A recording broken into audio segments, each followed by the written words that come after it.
Welcome back to Benjamin West and His Cat Grimalkin by Marguerite Henry. When we last left Benjamin, he had learned from the Indians how to put color into pictures. So chapter 8 is called A Stick of Indigo Blue. Benjamin parted the bushes. He did not cross the road at once. He stood there looking at the inn. He could see the windows bright with firelight. He could see wood smoke curling from the chimney, brushing the face of the moon. He could see into the horse shed. By the light of the lantern that hung over the entrance, it looked as if every stall were filled.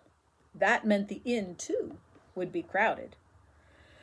Suddenly, Benjamin felt very small and tired. He picked up Grimalkin for comfort and stumbled across the road, his knapsack thumping against his back. If only I did not have to see everyone in the inn, he confided to Grimalkin. They may laugh at my lumps of red and yellow earth, or hold their noses at our smell of smoke and bear's grease. Just then, the door of the inn opened, and Mamma slipped out into the courtyard. "Mamma," called Benjamin softly. "Benjamin, have thee and Grimalkin returned?" "Mamma, I have something to show thee. Please to follow me to the horse shed."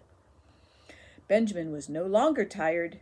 He took the poplar board out of his knapsack and held it close to the lantern. Even by the feeble light, Mamma could tell that the picture was warm with color. "Why, wherever did thee get color?" she exclaimed. "From the earth, Mamma." "And the Indian chief? Is he not our good friend Sassunan?" "It is." "I'm glad thee found Sassunan. I need not have worried." Grimalkin rubbed against Mamma's skirts to attract her attention. "Aye, little one, I thought about thee too," she said. A cool wind was rising. Mamma untied her apron and wrapped it about her shoulders. "Benjamin," she said slowly, thoughtfully, "does thee know that color is not necessary to thy well-being?" "Aye," piped Benjamin in a small voice. "It is not like the sun that warms, or the rain that freshens, or the bread that nourishes. Does thee know that?" "Yes, Mamma, I know." "Very well, then. I shall give thee a stick of my indigo blue, with red and yellow from the earth, and with blue from my dye pot.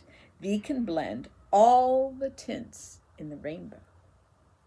Benjamin turned his back to the light. He was suddenly afraid his happiness might spill over into tears. Mamma must have had a talk with Papa, for after that night, Benjamin was given a little corner of his own by the chimney place. There, each evening, he sat over his drawing board while Grimalkin curled himself at the very edge of the board, where he watched through half-shut eyes. The guests gathered about Benjamin in open-mouthed wonder. "Forsooth," they exclaimed, "here is a lad who can paint anything from a portrait to a landscape. What is more," they remarked, "you can tell one from the other." Ah, to be a boy again, nary a care in the world. But Benjamin did have a care, and it irritated him like a wood nettle in his shirt. What good were all the colors of the rainbow? What good were they if he could not lay them on smoothly? He tried his forefinger, but that was too pudgy. The color spread where he did not want it to go. He tried duck feathers, but they made the color spatter. He whittled a tiny wooden paddle, but that did not seem to carry enough color. It dried off in the split second it took to move from the paint cup to the drawing board. One night, Benjamin decided to try a dry reed of timothy grass. He was doing, from memory, a portrait of Dr. Jonathan Morris at the time. The portrait was nearly done. Benjamin had only to color Dr. Morris's bright red wig. He was unmindful of the guests who stood behind his stool, watching. Suddenly, a great blob of red paint spilled from the reed and fell squarely on the tip of Dr. Morris's nose. "Oh!" gasped Benjamin, and Grimalkin yowled nervously at the distress in his voice. The onlookers broke out in loud laughter.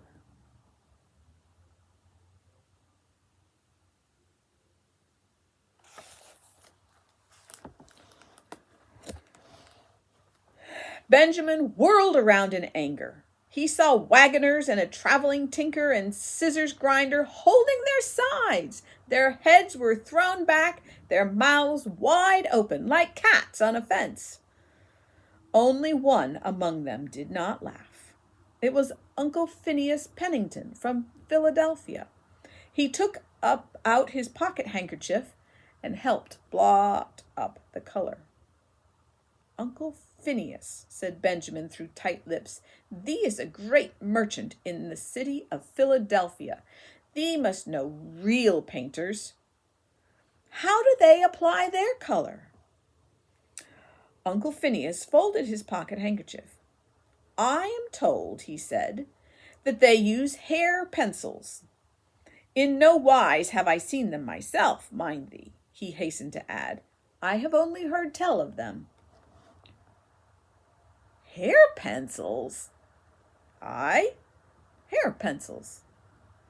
"But what kind of hair, uncle?" "Camel's hair, fastened in a goose quill." Benjamin grew thoughtful. "Are there any camels in Penn's province?" "No," replied Uncle Phineas. "They live on a desert in Africa."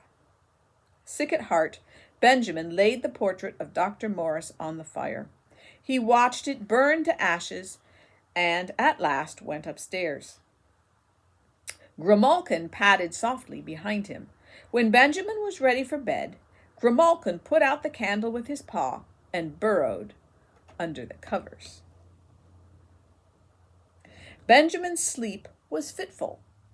He crossed the desert in his dreams. He sat aside a huge camel that had a peculiar rocking gait, unlike any creature in Chester County.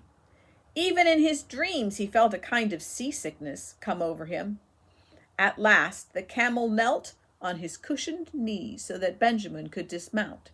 Then he broke into rough laughter. "I've heard about such as you," he snorted.